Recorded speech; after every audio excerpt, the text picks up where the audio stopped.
Today on episode 20 of the podcast, we will be discussing Amazon bringing Mr. and Mrs. Smith back for season 2, but Donald and Maya will not be a part of it. Chris Pratt also talks the MCU, the DCU, and the NCU. We'll also be reviewing the season finale of X-Men 97 and the movie If. I'm Brad, that's Josh, and welcome to We'll Bring the Popcorn.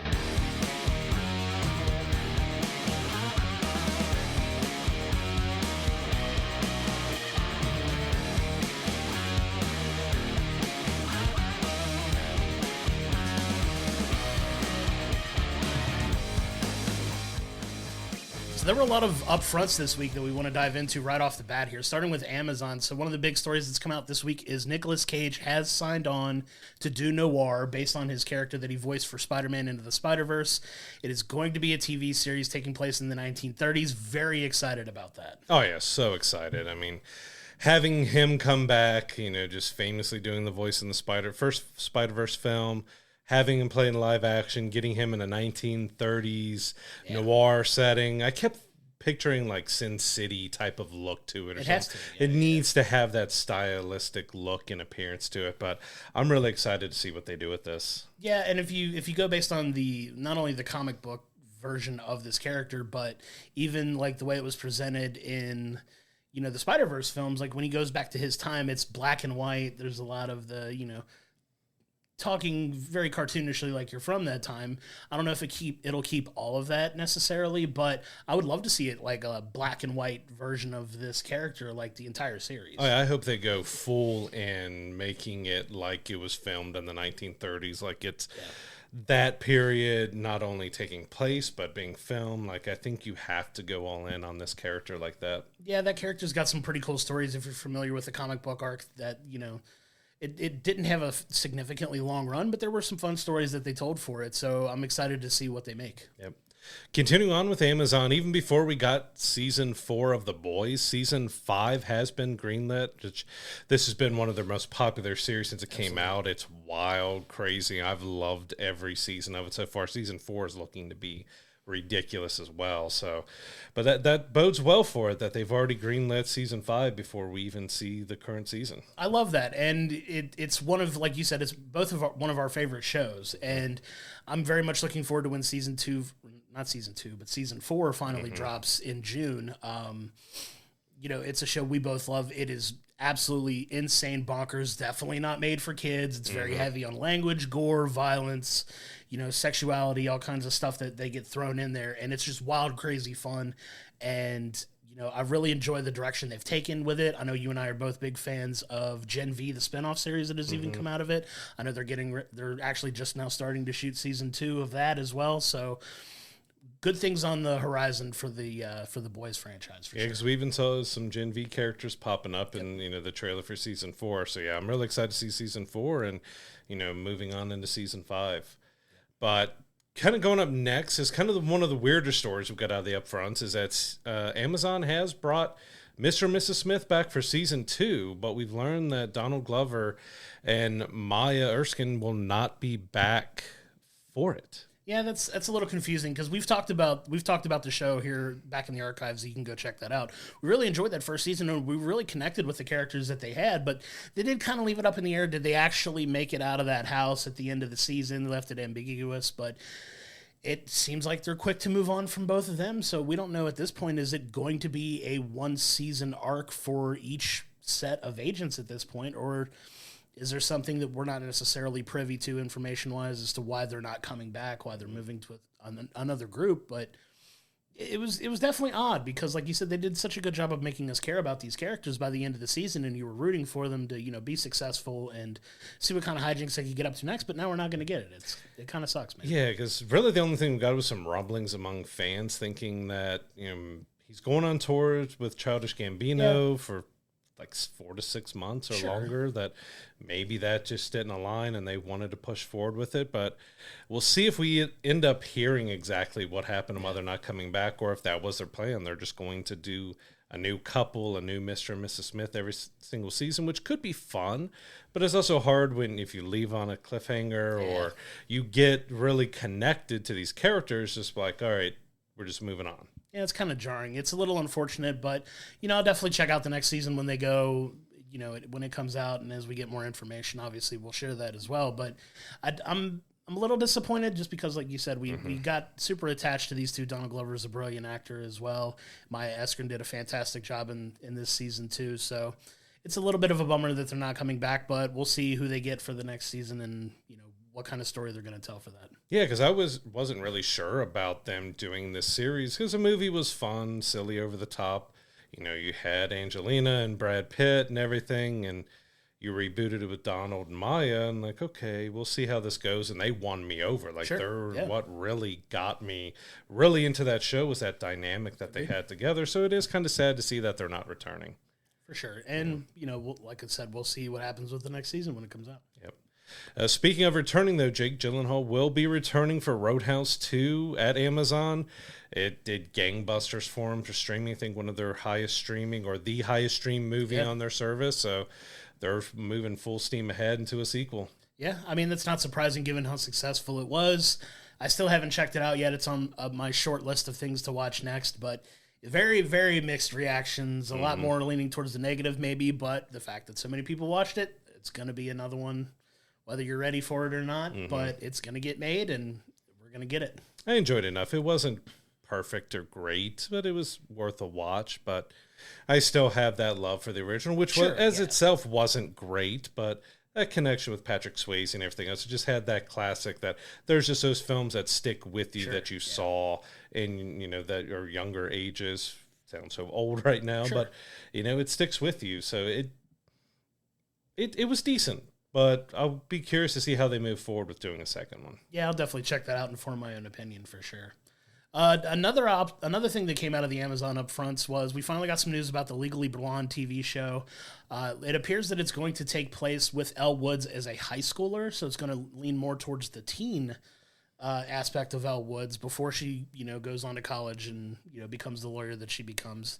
They, I believe, didn't give a date necessarily for when that was coming out, but at least we got some news about it. Yeah, I think we got to move forward. I don't know when it's going to start filming, but it's kind of good to know that for the fans of the series. It's been a long time since the last movie.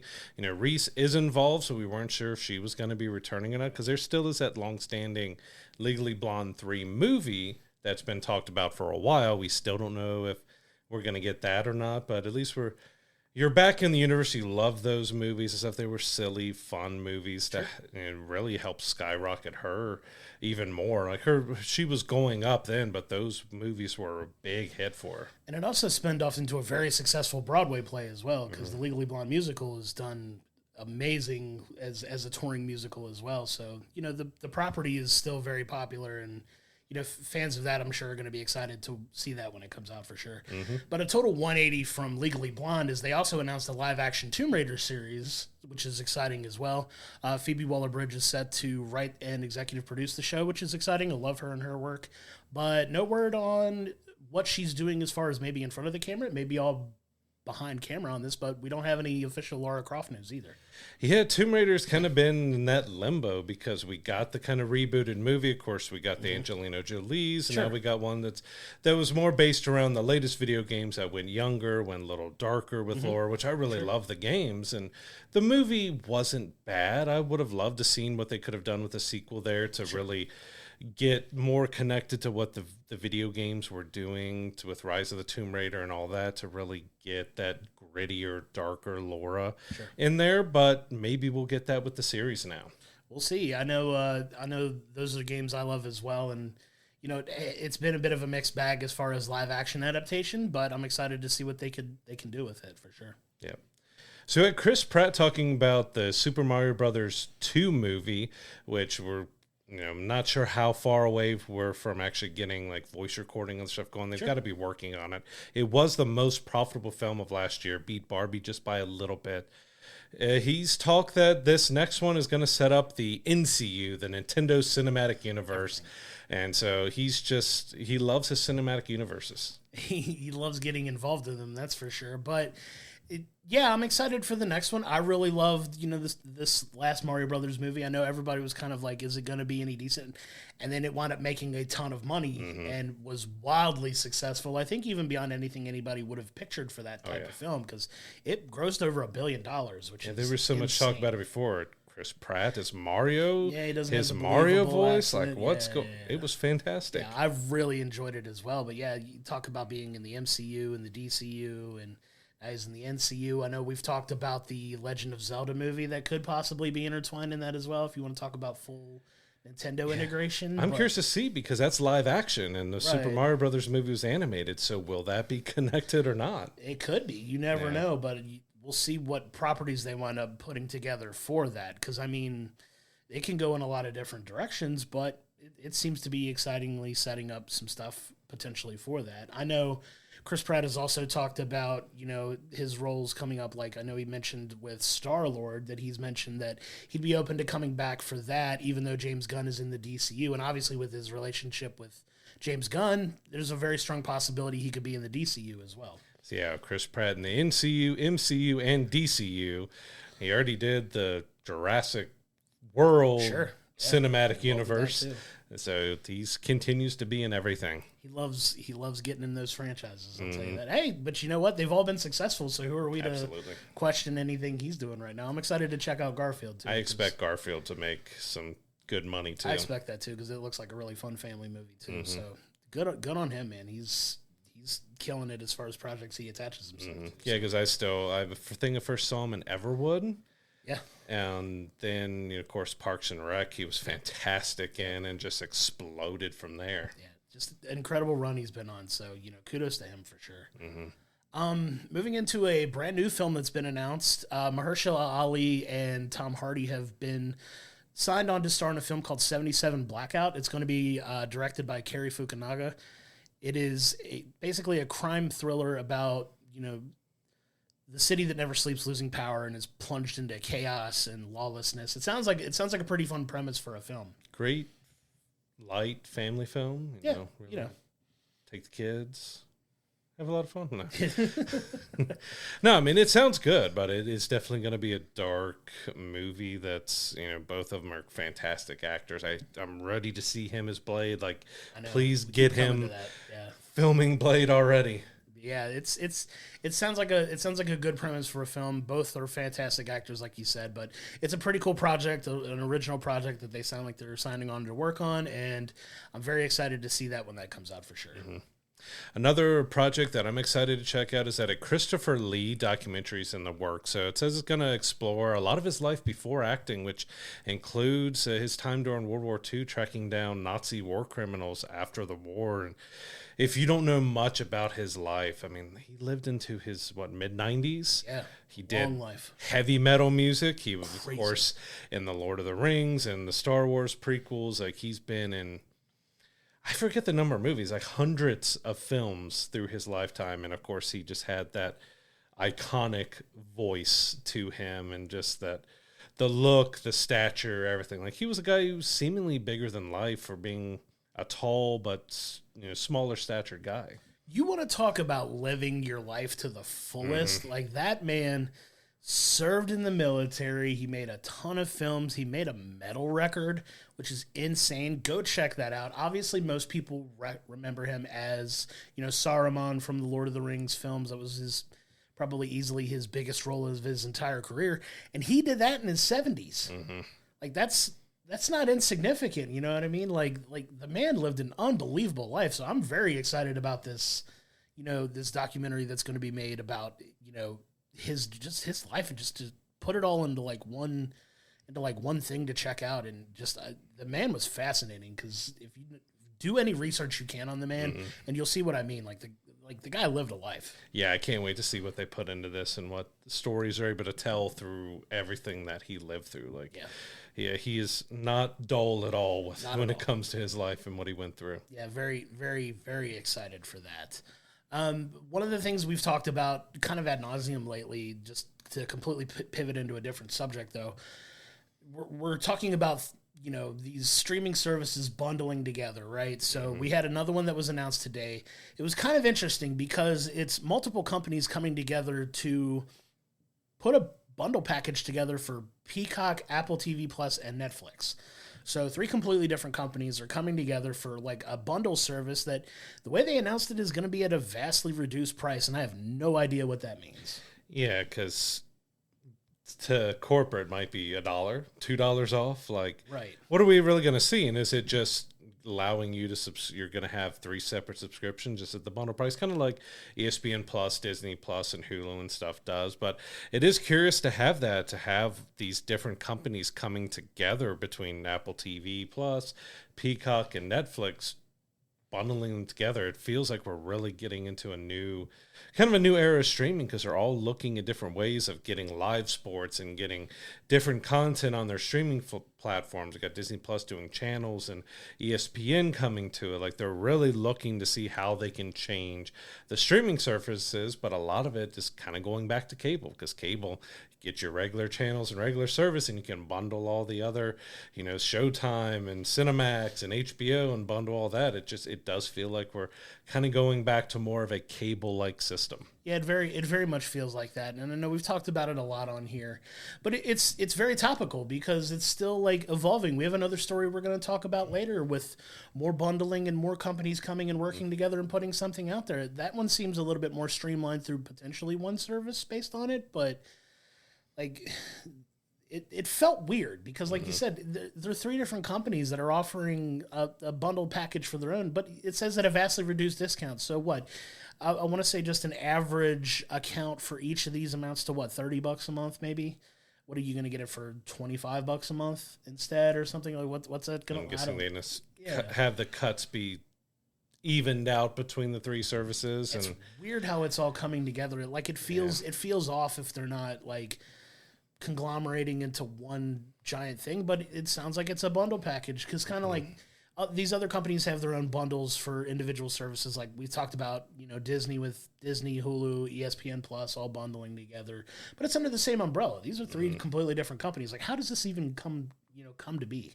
Is there going to be different levels to it too? Because we know with Netflix and Peacock, there's ad supported and there's ad free. Apple TV Plus for now is still kind of one offering.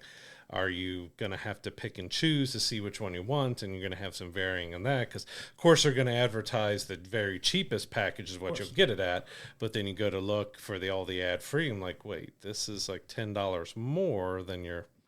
I have a feeling we're going to run into that, but yeah, the vastly reduced price, like, we already know that prices go up every single year for these streaming services now, and they're losing money on it. They're trying to figure out, they pump just kind of way too much money into it, more than they really wanted to get going, and then they probably spend a little too much trying to get it going. How are they going to get their money back by offering a bundle where they're reducing the price? It's a little overwhelming too because there's so many options now, and people like you said, with not only these services getting expensive, everything across the board is getting more expensive, and we all feel that every day. And it's getting confusing for consumers because I've had people like talk to me about this, outside of this podcast, and they're just as confused as I am. They're like, well, what does this mean for, this, that, and the other? And I'm like, I genuinely don't know, because there's like all these different little branches are starting to branch off, and it's confusing as to what to keep up with. You know what I mean? Yeah. Like there's plenty of people that say, hey, I can only afford 1 or maybe 2 of these, and then I may have to, password share, which I know they're trying to crack down on for a lot of these services, but they got to get creative with how they watch things, or maybe like I'll only have this one for a month and then I'll switch to this one for a month if there's something out, or I'll only get this if the show I really like is coming out with a new season, and I'll wait till it airs all the episodes so I can watch it at once for a month. Like it's tough, man. It's tough for people to like keep track of all these services and not only pay for them. I get the bundling could help, conglomerate that a little bit, but it's a lot to keep up with. Yeah, and also to keep up what movie, what show is airing on which, because they do swap. Sure. The rights and stuff will go to one for a little while, and then it'll switch to another. So you may be watching something on Netflix, now it's on Peacock. And I guess if you have the bundle, you're okay. But what if it moves to another one, and then streaming definitely needs a lot of help to get into a more just easy to use, easy to follow, easy to do, because there's just so like everybody has them. they have too many of them. I think that's what we're seeing Disney and others doing, that they're trying to take, all right, we have so many streaming platforms and streaming apps, we need to try to get that down to one. The wonderful thing at the end of the day is there's so much wonderful content to be consumed that there's just no time to consume it all. Mm-hmm. But for these companies, it's like, people are having to pick and choose what they put their time and invest their time in, and it may not necessarily be their service. So I get in some ways, we're talking through it, it's starting to make a little bit more of a business sense as to why they're doing it, but it's just so much for just the average everyday consumer to keep up with everything. It's kind of frustrating. Yeah, you have quite a lot of people who will say, all right, this season of my show is coming out on, say, Netflix, dropping all the episodes this month. I'll subscribe to Netflix for a month, watch it, unsubscribe, and they'll bounce around like that. Like, it's one way people have gotten around how much everything has cost. Like, well, I'll wait until my shows are out there, all of it's out there, then I'll subscribe and I'll binge and go through it that way. It gets just even more of a mess and even more confusion. Yeah, it's with another story we're going to be talking about. It's kind of going to make even more confusion going forward. It's a lot. Yeah. Before we get to that, I wanted to talk about the Marvel upfronts, because we did get quite a bit of news there. Yeah. So we got Agatha All Along is coming to Disney Plus, a 2-episode premiere on September 18th. We also got finally confirmation Ironheart is coming next year. You've heard us talk about it a lot and bring it up a lot on the last few and us discuss it. I've been wondering, where's Ironheart? What's going on with it? Why haven't we seen it yet? It is coming in 2025. The other show coming along with it, which we know was coming, we have a release date for it. At least a release month, March 2025 for Daredevil Born Again. I'm so excited for that show. They dropped a new logo for it as well. New everything for that. I'm so excited. Daredevil is, I've said it multiple times on here, one of my favorite series of all time. I'm so excited for that to come out. I'm probably gonna cry when it does drop that first episode, man, just because I love that show so much. But one of the interesting things that's coming out of Marvel now is, like, we talk about this, hyper-focused effort on quality content and streamlining storytelling, but they did kind of let it, be known that they're kind of splitting off into three separate business entities. So you're going to have Marvel Studios, which you all know if you watch all the films. Marvel Studios does all of the films. It's going to be its own thing. Marvel Animation is getting its own branch to where they're focused solely on the animated properties like X-Men 97, What If, animated series like that's going to be produced. And then there's a specific division of Marvel Television that's going to focus on the TV series. Now, the creative heads may still, cross over and, work together on things as they make sense, but it does sound like they're getting their own focused areas, which I think is smart, because if you have one person trying to one overhead trying to split three different ways, it can muddy it up a little bit, or maybe, strain a little bit creatively. But if you get, fresh eyes on each one, and maybe they, work together towards, the middle instead of branching out, like, I think you could start to get a little bit more cohesive storytelling, and things will start connecting a little better. So that's pretty exciting. Yeah, and especially with them announcing, of course, we're doing 2 basically live action series a year. Yeah. We're doing 2 to 3 movies a year. They're really trying to go back and get focused, get everything running right, so that they can make sure all of these stories are done well and done right. And I'm hoping they've righted the ship and done some really good things, and it really does feel like Deadpool and Wolverine is going to kick off that kind of resurgence of Marvel, because I cannot wait to see that movie, and I know it plays an important part of what's to come. So I really hope Marvel has figured out, and they had nailed stuff so far. You knew stuff was going to go down a little bit, and hopefully they've really got it righted, and they're going to get everything back on track here. But I'm just waiting for Marvel Animation to say that Spider-Man, the animated series, is coming. Like, I want a new series of that, like we did with X-Men 97. Bring Spider-Man back. I need it. Lastly, here with the Fantastic Four, we did get news that Natasha Lyonne has joined the cast. We don't know who she's playing, but man, we've really got a stacked heavyweight cast for the Fantastic Four, and we still have very few details. It's going to be starting to film at the end of July here, so we're not that far away. The biggest thing I'm wondering is, how are they going to keep stuff under wraps while this films? Because everybody is waiting for the Fantastic Four. I know, because they're such an integral part of, Marvel overall. They're called the first family of Marvel for a reason. They're like the biggest individual property not named Avengers, right? So they finally got their hands on it. Everybody's excited. Pedro Pascal's signed on as well. All the actors that are going to be a part of it. And Natasha Lyonne joining the cast is great because I love Natasha Lyonne. She was brilliant in Orange is the New Black. Absolutely. She's done a lot of really incredible work off to the side of just that here lately as well. So having her in the mix as well is very exciting news. Yep. Yeah, that cast is stacked as it is. We still don't even know if Doom is going to have a cameo. We got some casting news to come there, but yeah, man, I cannot wait for the Fantastic Four. That's going to be exciting and definitely one to keep an eye on. Moving into some films that we've been keeping an eye on, I know you and I have both been keeping an eye on for a while. We got some release dates for some films that we're excited about. So 28 years later, we've talked a lot about that movie, and it feels like we finally have a release date. It is going to be hitting theaters June 20th, 2025.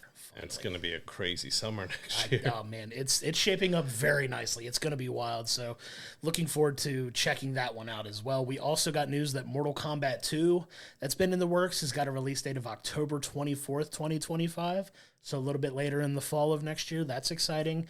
And then one of the big DC properties, Supergirl Woman of Tomorrow, is coming out June 26th, but 2026, so it's coming out in 2 years. I know they're hard at work shooting the Superman movie right now. They're going to pivot to Supergirl after that, and that's coming in 2026, so a lot of big time movie release dates got announced this week. I was excited for it. Really excited for that. Mortal Kombat 2, I'm really looking forward to. I enjoy the reboot that they did here, and they said they've listened to fans' feedback on what they liked and what they didn't like from the first one, and they seem really committed to keep giving the fans something just fun and really matching up with the games. And I really enjoyed the first one. I want to see what they do with the second one. Yeah, that's gonna be a fun one for sure because they really nailed a lot of the casting on that. I'm excited to see what story they tell with the next one.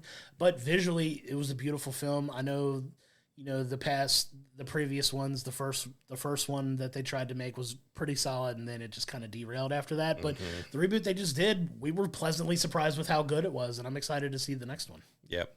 And Supergirl, I'm still a little apprehensive of because I enjoy James Gunn. He's done some great things with Marvel, but DC has been a little bit of a mess lately. So they've got a lot of work to do. Even when they put out the photo of Superman, we got our first look at Superman. He's sitting in a chair with something on the background, kind of putting his boots on, and just people were not letting go. Memes everywhere. You got Godzilla shooting in the background, and the internet is undefeated for a reason. They had a good time with that, and hopefully, but of their own doing, right? So DC has got a lot of makeup work to do to kind of win back a lot of fans that are of, that love these type of comic book movies. They shot themselves in the foot repeatedly, and they got to do a lot of damage control now. So hopefully, with James Gunn kind of helming the storytelling aspect of this, that they can redeem themselves. And I'm cautiously optimistic that they're going to do so. Yeah, because the first shot we got of Henry Cavill, Superman, was in front of that bank vault, and he's, you're seeing the specimen that he is, and then we got kind of a wrinkly suit, putting boots on, so maybe wasn't the best choice to do that shot first. I still think he looks great. Sure. And you got to see, if you looked hard enough, he's got the red trunks on and everything, so I'm looking forward to it, but there is some I'm reserving myself a little bit because DC does have a lot more than Marvel to figure out. Absolutely. So in some other movie news, we have Kirsten Dunst and Daniel Bruhl have joined Keanu Reeves in The Entertainment System is Down. So this is a social satire film about a flight where the entertainment systems go down and chaos breaks out. So this could be a lot of fun. It seems silly, wacky, over the top, but kind of the craziest thing about it, they bought a plane to film this movie in. Which is crazy because, one, planes aren't cheap, but two, when I hear the premise of the film, my mind immediately goes to that viral video of that man is not real. I go right to that, and I'm hoping we get some kind of variation of just people losing their minds on this plane because the internet's out and they can't watch TV on a flight. I also go back to Airplane. Yeah, the airplane 100%. films. Yes. As soon as I heard it, I saw them shaking Keanu and slapping him and moving on, or sweating. Kirsten being smacked by them all, and like, is this a quasi little airplane I love it. adjacent film? Like, they could do something similar, fun. Like, you just don't know how silly and crazy and over the top they may go with it. Like, for the premise alone, it sounds like they're going out there, but it could be a lot of fun. I mean, if it's half as brilliant as Airplane, sign me up now. But, I mean, you put Keanu Reeves in anything and I'll watch it anyway. Absolutely. But it does sound like a pretty fun premise for a film. Sure. Definitely one to keep an eye on. Yep. One of the shows that we both really enjoyed lately is Fallout. And the star of that show, Ella Purnell, has been cast in a new horror film called The Scurry, but it's got a little bit of a ridiculous premise, right? So the film's about a parking lot attendant who has to use a set of skills that she has to survive, but that skill set, it's a band of killer squirrels. So do with that information what you will. Horror and a band of killer squirrels can be both hilarious and terrifying depending on how they present it. But Ella Purnell's a fantastic actress. We love her in Fallout. Spoiler alert, we're going to be talking about that next week, but it's definitely a weird premise. Yeah, she was great as a voice in Arcane and everything else. Like, her star's really rising, but to see that this is her kind of next move after Fallout was like, my mind immediately went to Elf, where they're all sitting in his office and they're discussing the children's book themes. Like, so what you got? And they're just throwing out, this feels like one of those stories that we're like, we got killer squirrels. All right, let's go with it. Let's do it. I'm in. See if you can get me a storyboard for it, and we'll go with it. Like, it could be a lot of fun, but it just feels like one of those, they were just throwing stuff and saying, hey, let's see if we can make a movie out of this. Why not? Let's just throw it against them. It's like you said. It's like when they do improv and they like take a bunch of phrases, throw them in a fishbowl, and as you're doing dialogue, you just pick it out and read it. All right, premise for a horror movie: killer squirrels. We're like, all right, I guess that's what we're. Right, what's her job? Park attendant. All right. Fair enough. And go. But it could be a lot of fun. Like, I really enjoyed her in Fallout. She was fantastic in that. She really was able to do that kind of silliness that this probably needs. The way she looked and responded to some things in Fallout was like, yeah, that kind of acting and that kind of way of being is going to work really well. If she does something like that with it, it'll work really well in that type of movie. But I had to laugh at that premise. It's ridiculous. Killer squirrels. So the last upfronts we want to talk about is from Netflix. So we got Will Ferrell is bringing his first scripted comedy series to Netflix called Golf. He's co-creating it. He plays a golf legend. They also greenlit Happy Gilmore 2 kind of at the same time. We kind of knew that was in the works. It's officially happening. Will we get Will Ferrell and Happy Gilmore meeting up maybe in one of these shows or something? I'd be all for it. I mean, it seems like an opportunity to bring Will Ferrell's and a golf legend and bringing Happy Gilmore back to not have them meet up. It's crazy to think because he had such a long career on SNL, and obviously he's been the film star that he's been for the last couple decades, that he's never done scripted television before, like a series anyway, outside of maybe a one-off cameo here and there on a show, but he's never done it, and the fact that Netflix got it is a big deal, right? Because he is one of the all-time most popular, comedic actors, and the fact that he's coming and doing a TV show and Netflix has the rights to it, it's kind of a big deal. Absolutely. They also got Keira Knightley. She's going to be doing a film adaptation of The Woman in Cabin 10 for Netflix. So Netflix is really going at a big variety, and some big actors are coming onto the platform. But the other one that kind of we talk about with this disjointedness with things is Netflix is getting NFL games. So they're going to have the Christmas Day games. And, if you're an NFL fan, now you got to look at all right, NBC, CBS, Fox, Netflix, Amazon, ABC. Peacock, ABC, ESPN, NFL Network. There's 10 different services or channels or platforms to watch these games on now. Yeah, and the games that they get are huge games because they finally announced the NFL schedule this week, and one of the big games they're getting is Pittsburgh and Kansas City. That's going to be one of the big games as well. They are also getting, I want to say Baltimore's playing that day. Yeah, Ravens and Texans. Yeah, Ravens and Texans, which were both playoff teams last year as well. Not to get too big into sports here. But the fact that they're getting those Christmas Day games, and they are big deals, so you got to figure a little bit of that Netflix money is coming into play here. And getting some big, what are going to be end-of-season matchups that could potentially have an effect on the NFL playoffs are going to be on Netflix. So if you don't have a Netflix account and you want to watch the games, There's another hoop you have to jump through to get your NFL fix, which is crazy. Yeah. But it's, to your point, with, it started with the WWE with them. We wondered if they were going to do more in sports. Here's your answer. We got Tyson next month or 2 months away. I believe it's in June. I think they just Tyson had the and Jake first Paul. weigh-in or something and stuff. Crazy. Like, they've just gone all in. They did the Tom Brady roast. They've done a lot of stuff, but I'm torn with this. It's great for Netflix. Sure. But I'm so torn because there is almost 10 different areas you have to go to try to watch an NFL game. So you got to be like, all right. And then you mix in the international games where they're playing in London and games are going at 9 a.m. for Network. Where we're at.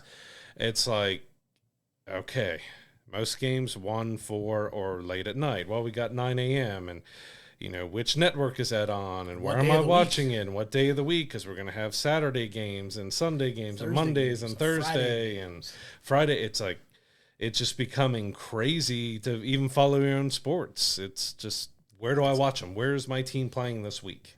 Yeah, it's going to be a lot to keep up with, but it sounds like Netflix is throwing their hat in the ring too. So I guess good for them, but it's a lot for people to keep up with. Yeah. The last big announcement Netflix had is that we finally got confirmation that Squid Game 2 season 2 is coming this year. We're getting it in December. No solid release date on that, but I am kind of looking forward to that. I enjoyed the first season. It was wild, crazy, just crazy is kind of the best way I can describe it. Absolutely. It was way over the top, and I want to see how they're able to do that because it's a lot of stuff. Like, this could have been a good one-and-done type of series that had the shock value, had that interest, and now they're coming back for season 2.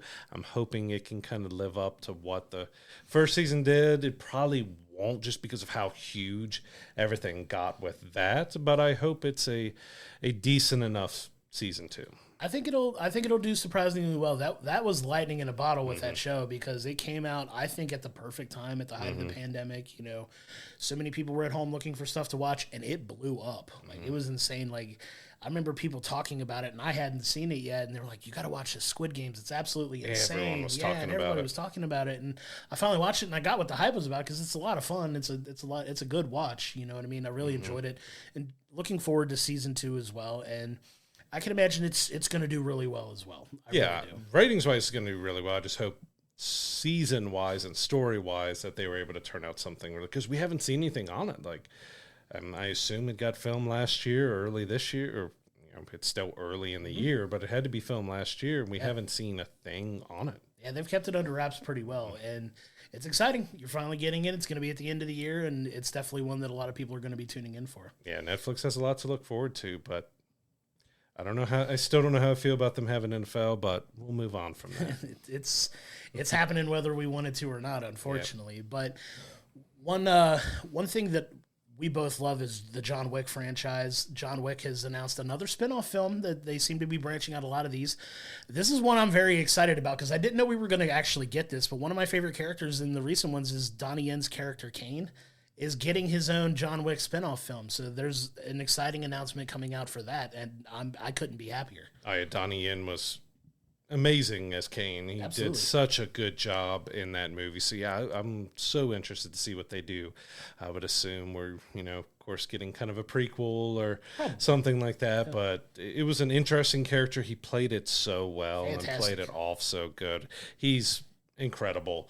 So yeah, I'm all in for seeing this John Wick spinoff. The ballerina I'm into as well, but it's kind of a smaller character that you didn't really get to see as much in there. And then they went back and they're refilming and adding a lot more action to it. So you're not very this one, I think, out the gate is looking like it's going to be a really solid property for them to bring. It sounds like it has the opportunity, in my opinion, to be probably the most violent of them, the most action driven, just because of that character and the things that he was involved with. And like you said, he did such a good job in that last film that I'm super excited about this. I had no idea they were even gonna revisit this character again, and here they are. He's getting a film, and I couldn't be happier about it. Yes, John Wick, everything. It became so popular. They're gonna try to get as much out of it as they can, but far, I'm liking what they're putting, what they're announcing. Let's just hope there's quality behind what they're putting out. For sure.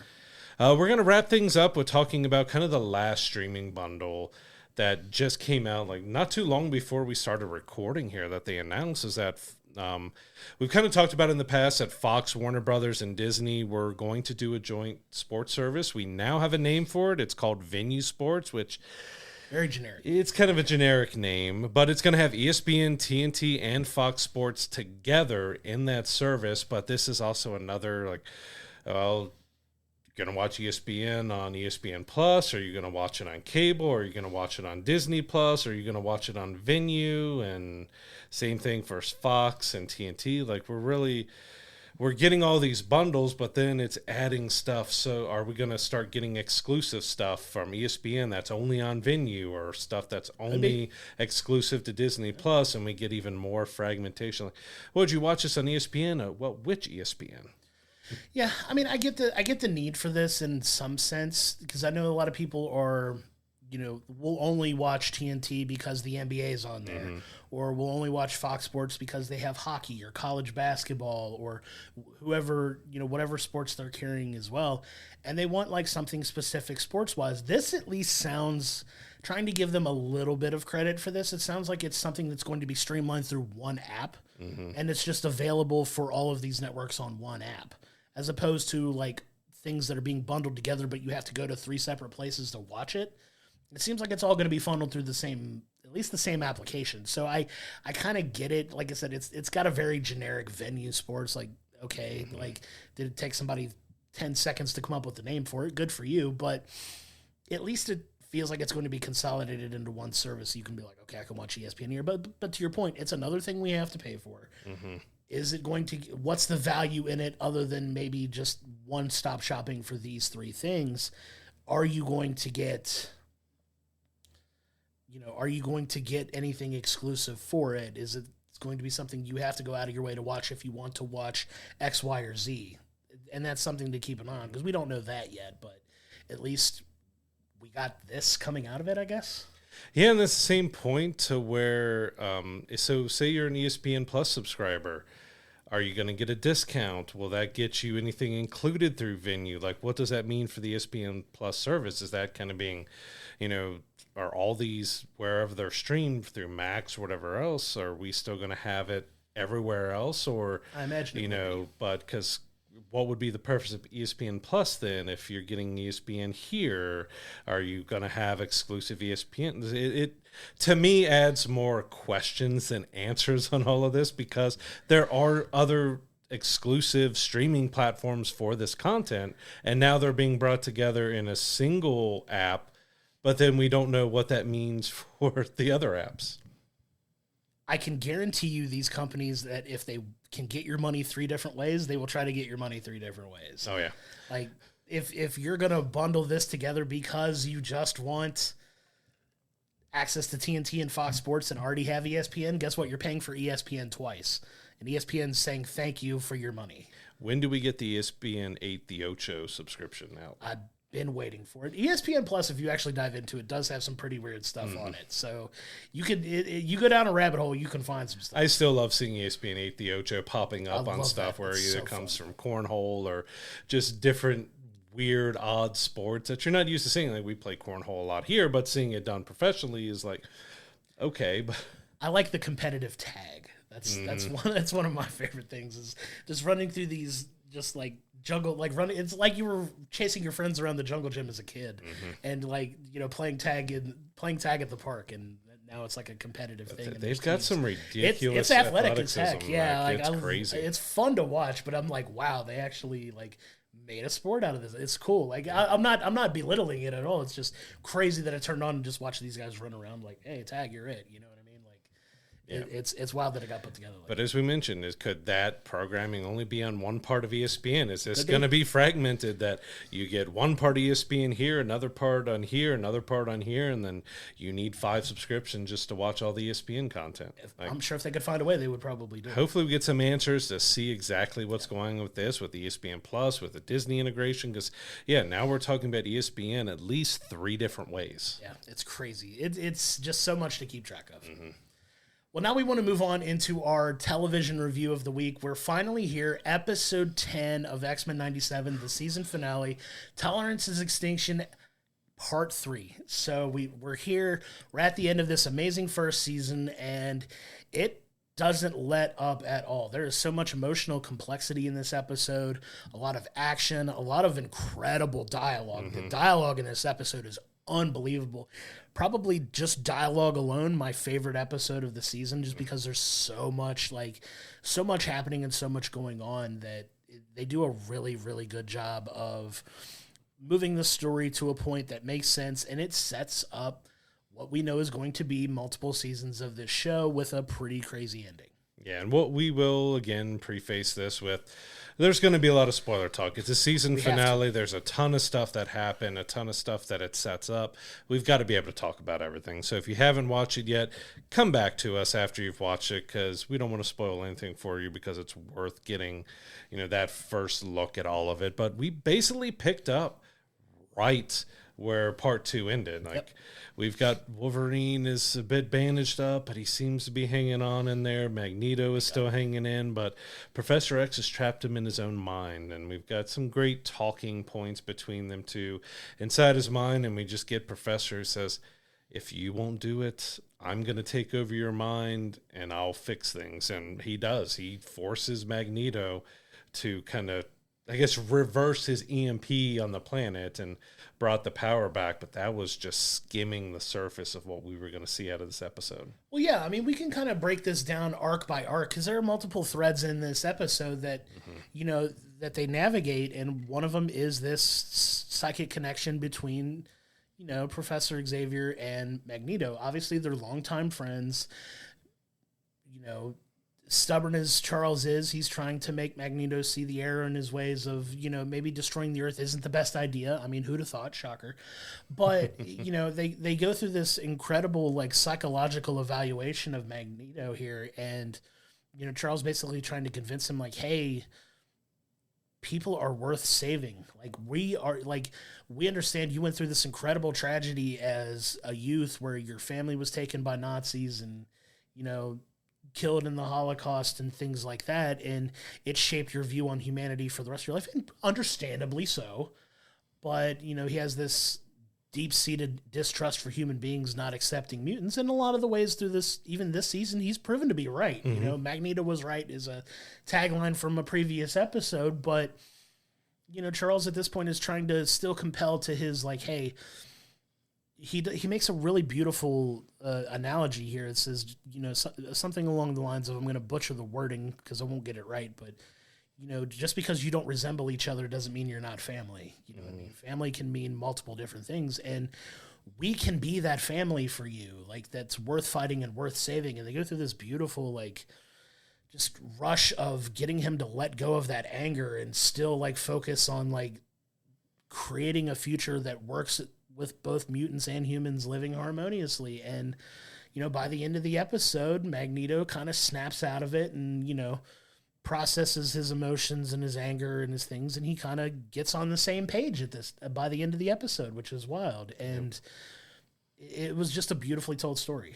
Yeah, and outside of that, we went really heavy and deep into Bastion and what he was after. We got a lot of monologuing. We got him kind of laying out everything he was doing, saying that, he sees that humans can be good, but maybe they're too good. I'm trying to save them from themselves.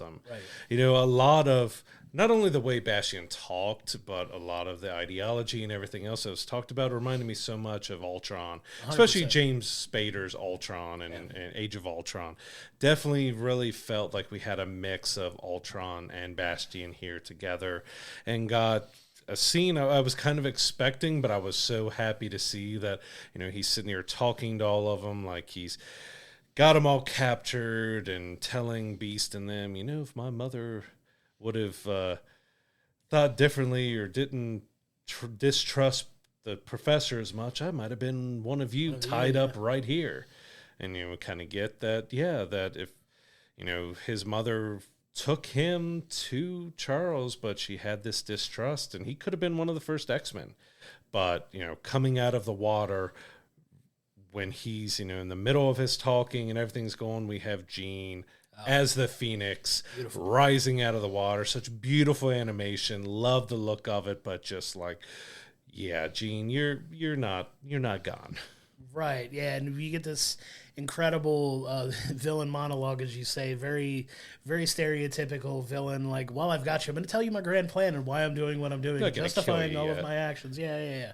So obviously, for the purpose of storytelling, we have to go there. And just so much incredible visuals. You get that. There's a wonderful thread with Cable and his relationship with his parents and how he feels a little bit bitter about the fact that, people told stories about them for years coming from where he comes from, but he feels like he should have been there fighting with them and not cast into the future like he was. And just a really good story, like a little side story that they got to tell with those two as well. And all of this is working towards, trying to stop Bastion.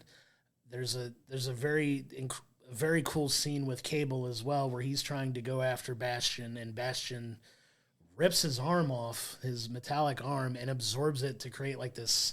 He beats him with his metal arm after he rips it off. I didn't want to get too violent with it, but he takes it off, beats him around, slaps him around a little bit with his own arm, which is very insulting. I feel that was to touch on that, because it just showed Bastion just didn't care. He's going to treat anyone and everyone like he wants. I mean, he even turned his, own mother into a weapon. Yeah. He just did not care about anyone or anything, just to rip a guy's metal arm off, beat him with it, and then absorb it to get this Archangel type of crazy suit on him. It was wild. Yeah, it was wild transformation. And you get, obviously the battle trying to stop him and everybody coming together to try to trick him. There's a very fun Trojan horse situation, which I appreciated as well. Bastion thinks he's calling on his Sentinels, but what he doesn't realize is that Beast and Forge have taken over one of the Sentinels, and now it's working for the X-Men, and they're trying to trap him down. And there's a really cool scene where the foot of that Sentinel's trying to crush Bastion, but he's holding it at bay. And, he's vulnerable to a direct hit from anybody. And obviously Cyclops has got that super powerful blast that, he could try to finish him off there. But he's like, no, we're going to walk the walk that we always, preach. We're going to try to walk the walk here and offer him an opportunity to redeem himself a little bit. Like, hey, there's still a chance for you to be one of us here. Like, you don't have to go down this route. And obviously it doesn't. Yeah, I want to talk a little bit about that fight sequence with him, because we got some things that I felt was really great to see, because as you mentioned with Cyclops getting this just powerful blast on him, through the Fox properties and stuff and some other instances of Cyclops, that he kind of became a whipping boy a little bit, and we've got to see a layered, powerful Cyclops. But I love seeing Jubilee get kind of her moment, because she chops off his wings and obliterates his face, and she got to show that she's more because even Bastion makes a joke like, what are you gonna do, hurt me with the 4th of July or something? Hurt me with the 4th of July. Yes, she is. But one of my favorite moments to that was Rogue, who gave the line of, his name was Gambit, remember it, as she's slugging him and hitting him. But I just felt there were so many great moments in that fight. For Rogue, we feel in live action wasn't kind of given the proper take on it. Now we're getting back to seeing that powerful but vulnerable Rogue, and we've got Jubilee showing she's not just fireworks, and Cyclops showing it just did such a good thing to well round all of these characters. Yeah, and you even get a really cool moment with Roberto finally acknowledging the fact that he is Sunspot, and you get this really cool him embracing his mutant powers and stuff, because he was ready to give up too at one point, and he just finds that strength to fight and join the fight, and he's super powerful too. It was slightly funny because he's like, I just learned my powers yesterday, so I'm just gonna, I'm not a part of this here. But he does end up showing up, which was a great moment, and it just popped in my head just about how many cameos we got in this episode, because the first one was going to talk about that next. Morph gives us Mr. Fantastic. We got a little cameo there, but I mean, man, we had Iron Man, we got Captain America again. Let's throw a little context behind that, because at this point, they're trying to hurdle, this asteroid that Magneto is, threatening to destroy the Earth with. You're getting it actually hurtling towards the Earth at this point. And, it cuts to some awesome stuff where you have, like you say, a whole bunch of cameos start happening at this point because you have, Cap and Iron Man in the room with the president of the United States going over the Magneto, what do you call it? The Magneto protocols. And then you cut to the street and there's Daredevil helping people and fighting along and doing, really awesome stuff. But it's the comic book Daredevil with the DD on his shirt and he's in the full red suit and it's just super cool.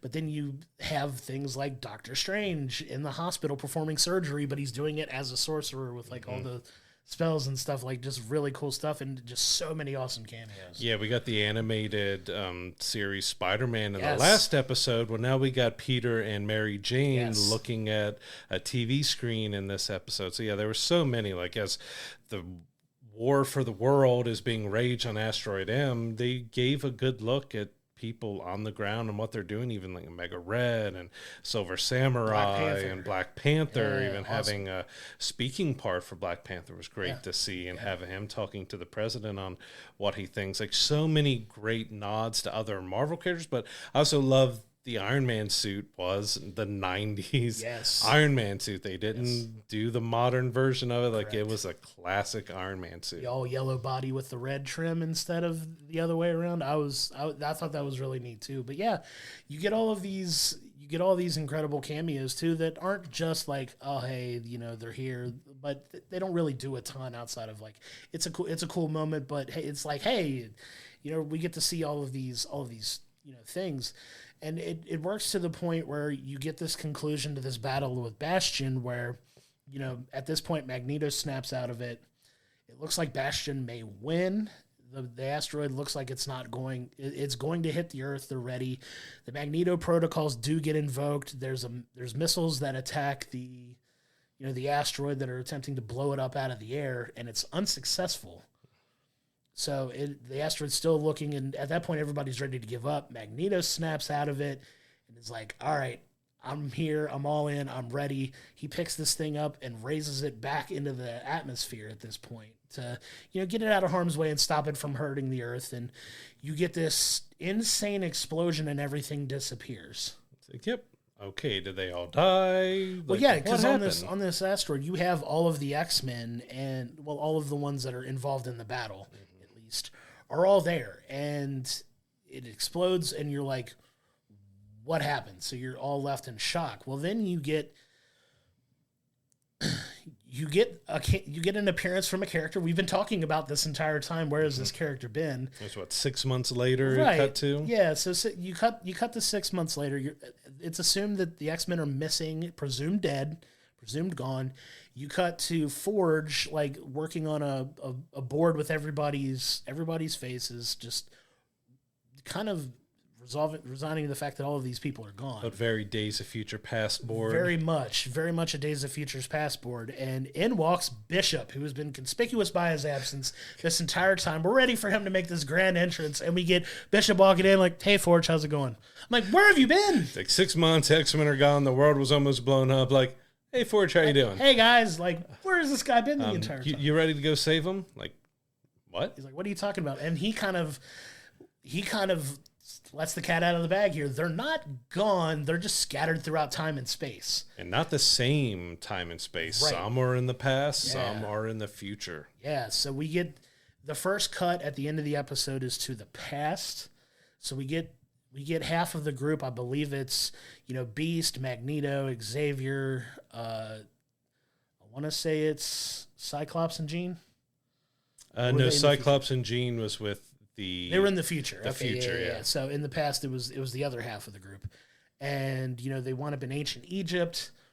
They get attacked by some warriors in there, and they're fighting this mysterious character with a shroud over his face. And if you know anything about the history of the X-Men, spoiler alert, we kind of know what's coming. But eventually, they all regroup there, and they find this mysterious hooded figure. They kind of save him, incapacitate these warriors, and they're like, hey, we see you're fighting bravely. Like, who are you and what do you do? The reveal. Yeah, he pulls down the mask and he gives I forget his comic book name. You're asking me, the butcher of names? Yeah, the name.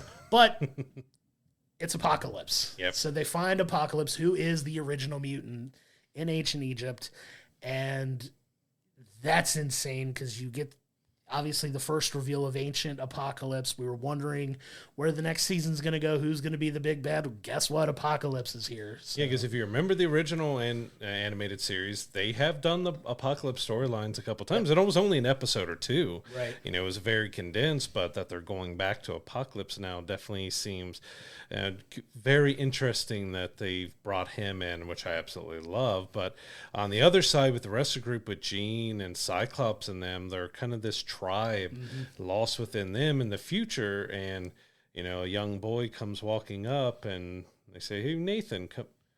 Okay, so we've got young Cable in the future. They're actually there because, you know, right before they decided to kind of going back to the battle before the missiles and stuff, it was a really great scene with Cyclops, Jean, and Cable where they said, you know, "We love you. We're sorry. I didn't want to do what my dad did and just leave and abandon." Like they were saying goodbye because they thought they were going to be dead. They're saying their goodbyes to Cable and then jump to them being teleported to the future. And now there's their young son, you know, of course, which Jean was the mom and everything else, all that craziness. But, you know, he's there. That's Nathan as a young kid. Which is crazy, and we'll see where that picks up for them. Before we jump into like the last little bit of the episode that I'm excited to talk about as well. It's just a little two word phrase that gets uttered at the very end before it cuts to the credits that makes me laugh because Beast is such a fun character and he speaks so properly, and it makes me laugh every time. You look over the horizon and they see this city that's this very ominous apocalypse looking city that he's built here in the past, and you just get a 2-word "oh dear" from because they know, like they've dealt with Apocalypse before in the animated series. Like you said, they're aware of who he is, and they see him, and they're like, "oh dear." And then it cuts to it cuts to the credits. But if you stick through the credits, spoiler alert here, you get what is definitely going to be the big setup for the next season, which is a cut back to present day Earth. And you're in Genosha, and you see a character. We know who the character is because, you know, you get a little bit of a reveal in Ancient Egypt before, but it's Apocalypse rummaging through some ruins in Genosha, and he, you know, pulls out a clump of dirt from his hand, and he kind of blows away the dirt, and he reveals a King of Hearts, or was it a Queen of Hearts? I think it was a Queen. Maybe it'd been a Queen of Hearts, but a card in his hand. And if you know anything about the comic book storylines of some of our characters, obviously cards are associated with Gambit. So this appears to be setting up what's going to be a very exciting season 2 with Apocalypse as the big bad that they're going to have to deal with. And one of the things that's amazing about this is one of our favorite potentially Horseman Gambit being involved with season 2 of X-Men.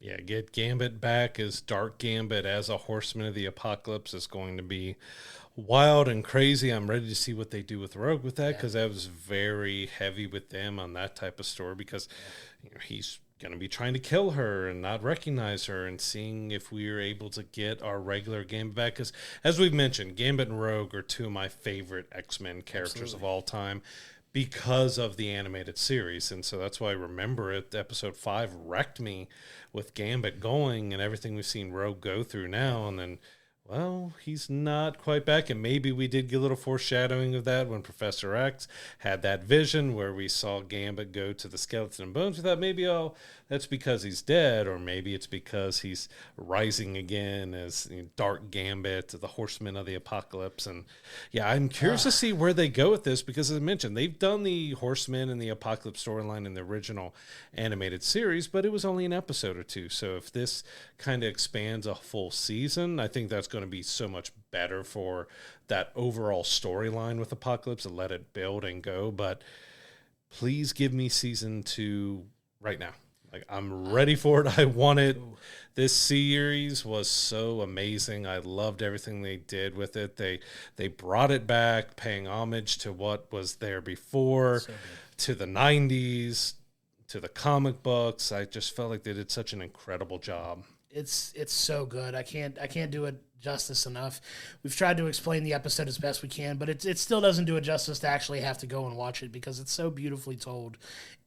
collectively, and it's definitely worth a watch. This episode is a little bit longer than the others. It's closer to 40 minutes as opposed to the 25, 30 minutes that we've doing, with good reason, too, because it's definitely needed the extra time to get all these threads to the finish line to kind of set up where we're going, which I'm more than excited for. We don't have a release date yet for season 2. It's been being worked on because they have mentioned doing potentially 2 and 3. At this point, so we're getting multiple seasons, which I can't be thankful enough for that. But yeah, like you said, I want that now. Yeah, I'm so ready. So all 10 episodes of X-Men 97 can be watched on Disney Plus now. Check it out. It is fantastic. We can't recommend it enough.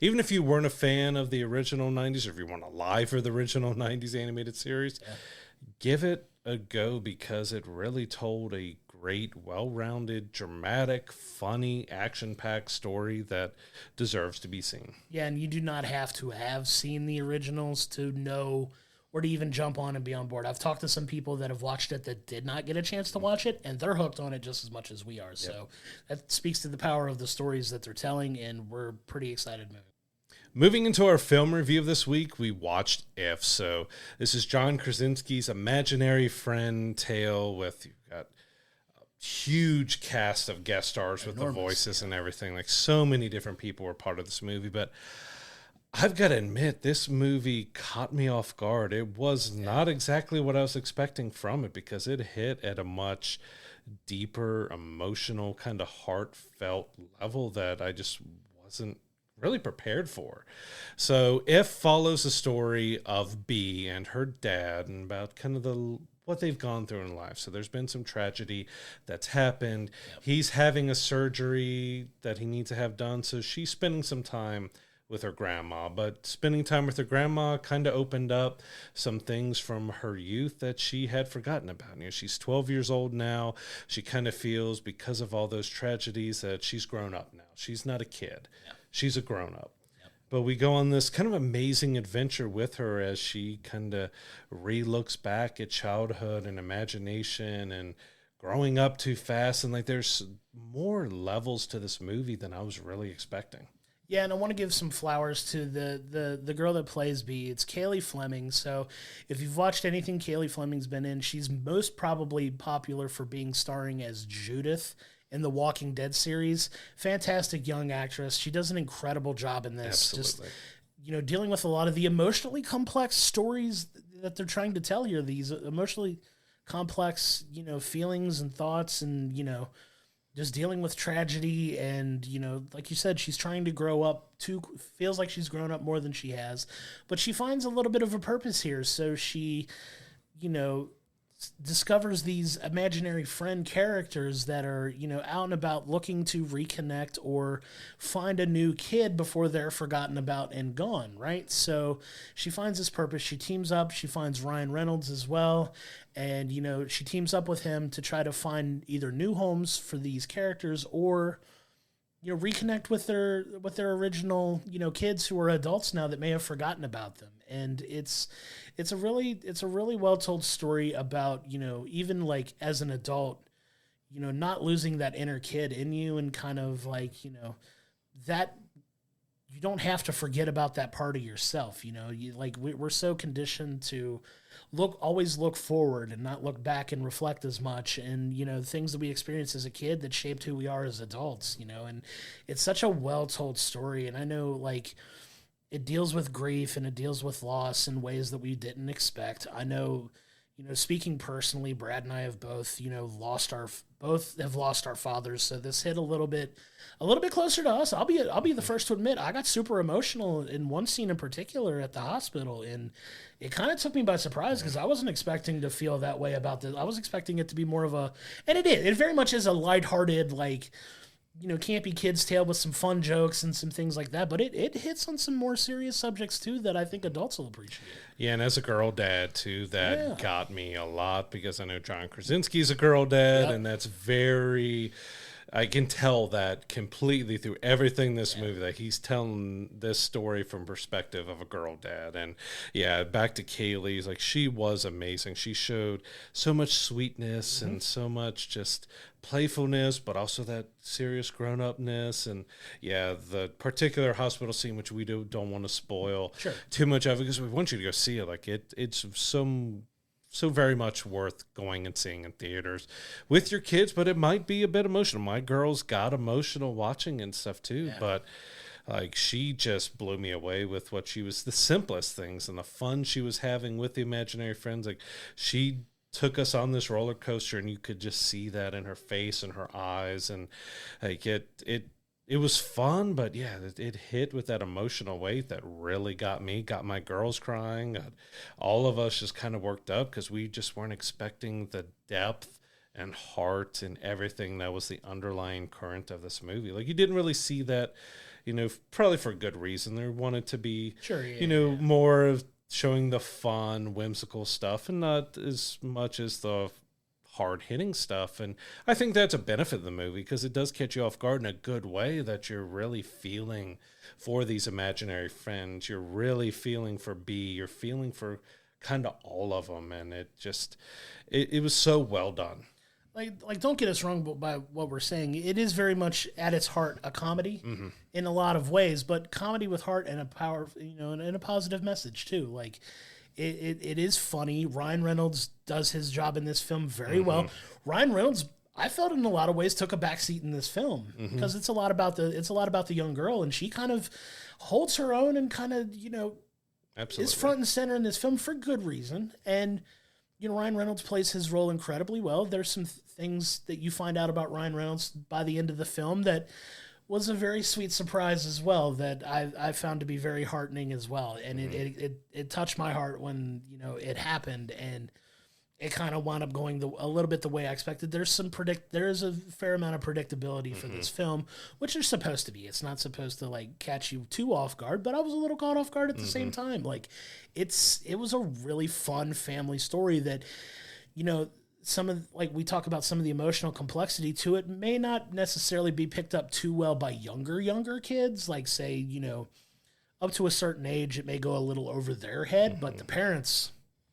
Yeah, because I had a talk with my girls afterwards. Some nuances and things that they probably didn't get because of their age and everything, but, adding that level of complexity. But yeah, like, it's star-studded guest cast for the imaginary French. I mean, you had Emily Blunt, Matt Damon, George Clooney, Bradley Cooper, Awkwafina, so many different, and they were all so funny. And even John Krasinski got in doing a fun, quirky voice for one of the characters. Like, the imaginary friends were so fun and over top, but they also got their chance to get you a little emotional as well. Yeah, because at the end of the day, these characters just want to have that connection. They don't want to be forgotten, right? So it was really well done and really well, put together, and it hits a lot of different emotional notes on it. And I was very surprised by that, because I wasn't expecting it to be as complex of a film it was. I was like, okay, we're going to go in this. It's going to be a lighthearted, campy adventure,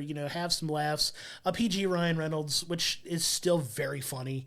He is so freaking smart and, quick-witted, and you get a good amount of that in this film too. But like you said, he's not the main focus of the film. Yep. Something that you would think he would be, but Kaylee Fleming really does carry this film in a lot of ways. 100%. It was She's her movie. Fantastic. She's so good in this, and I'm really excited to see what she kind of transitions to next as she, gets a little older, because she's still only 17 years old in real life. She's playing a 12-year-old in the movie, but she's 17 in real life, and just giving this incredibly powerful performance for herself that I was very impressed by. Oh, absolutely. And yeah, like you said, Ryan really did kind of take a back seat, but he played his role very well. But yeah, Kaylee just really carried this movie to being something else. And yeah, like, we came in looking to just have that fun lighthearted, which you do get. Yeah.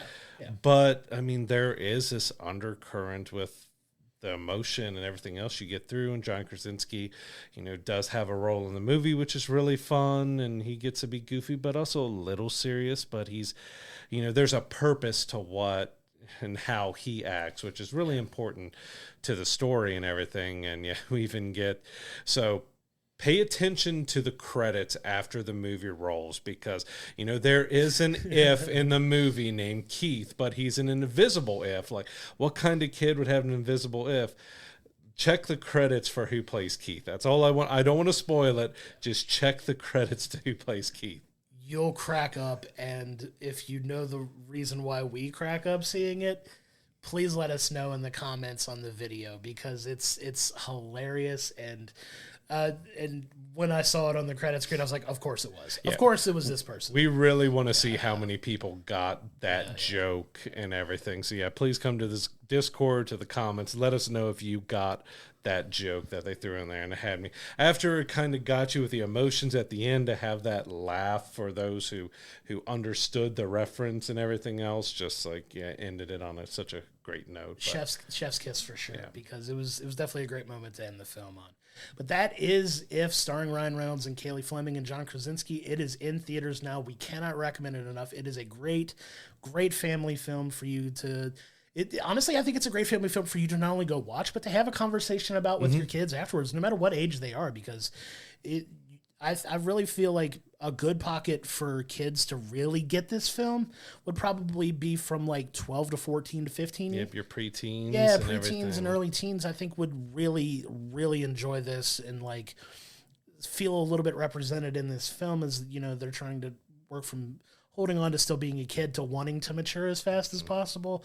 And I really think it would be a good conversation to have with, you know, younger kids as well, just to kind of see if they're understanding the complex emotions too, because like you said, your girls felt this, you know, film as much as they did, that you felt pertinent enough to have a conversation with them afterwards of like, hey, did you understand this? And, you know, I think it's really awesome that you did that. Yeah, and I think that was important to have afterwards, because I think that is one of the purposes of it, is to get adults and kids to understand the value of being a child, of keeping that inner child, that you can grow up, but you don't have to grow up. Like, there's a deep meaning in everything behind that, and what it means to, you know, still have that beautiful story that is being a child. And yeah, I can't recommend it enough. It's a great family film, but it does have that underlying emotion that can really get you. But it opens up great conversations to have with your kids or others about this, just because it told such a kind of beautiful story in the end. Like it weaves all the way throughout, so it takes to the very end to get the whole big picture of it, but it did such a great job telling its story. Yeah, I can't recommend it enough. It is in theaters now, so please go check it out. So what's coming up next week? We have Furiosa, Mad Max Saga, which we're going to be checking out. We also have the Garfield movie. More likely I'll be taking my kids to check out that one. On streaming, we have Atlas, which looks like, if you're a gamer, the best I can say Atlas looks like is a Titanfall movie. Yeah. It looks a lot like the game Titanfall done in movie form. I'm going to check it out because I absolutely love Titanfall. It's not related to it, but that's the vibes and everything I got from it. So it's going to be really interesting to see. It's what Jennifer Lopez stars, and it looks like it could be pretty decent. Absolutely. Definitely one worth checking out. On demand, we have a pretty good variety this week. So Challengers kind of had a surprise drop on May 17th. Yep. It's out to purchase on demand now. We also got Boy Kills World. You can check out a review of that. That was such a fun, crazy, ridiculous, over-the-top the movie if you want something just to laugh and be silly with, but also extreme violence. Yeah. That's your movie. And then we have Civil War on May 24th, which I'm still not sure what I feel about that movie. Check out our review on it to see what we thought. But, you know, that was a very heavy, heavy movie that'll be available on demand on May 24th. Yeah, that's definitely a variety of things coming out at the same time for sure. All worth checking out as well. Go back and check out our archives for the show, like you said, and just kind of let us know what you think, especially when you go see If. I would love to have a conversation with, you know, anybody that wants to talk about that film, how it affected them, how they felt. If you did talk to your kids about it, how were those conversations as well? We would love to hear your thoughts on that. And coming up next week on the podcast, we will be reviewing not only Furiosa Mad Max story, but we're going to talk about the Amazon series Fallout. So Brad and I have both had a chance to check that out. It's very popular right now. One that we both, really enjoyed, and we're going to talk about at length how we felt about the entire season. So it won't be an episode by episode breakdown of it, but we're just going to kind of give our overall thoughts on the season as a whole. So very much looking forward to that. But until next time, I am Josh, he is Brad, and we'll see you on the next episode.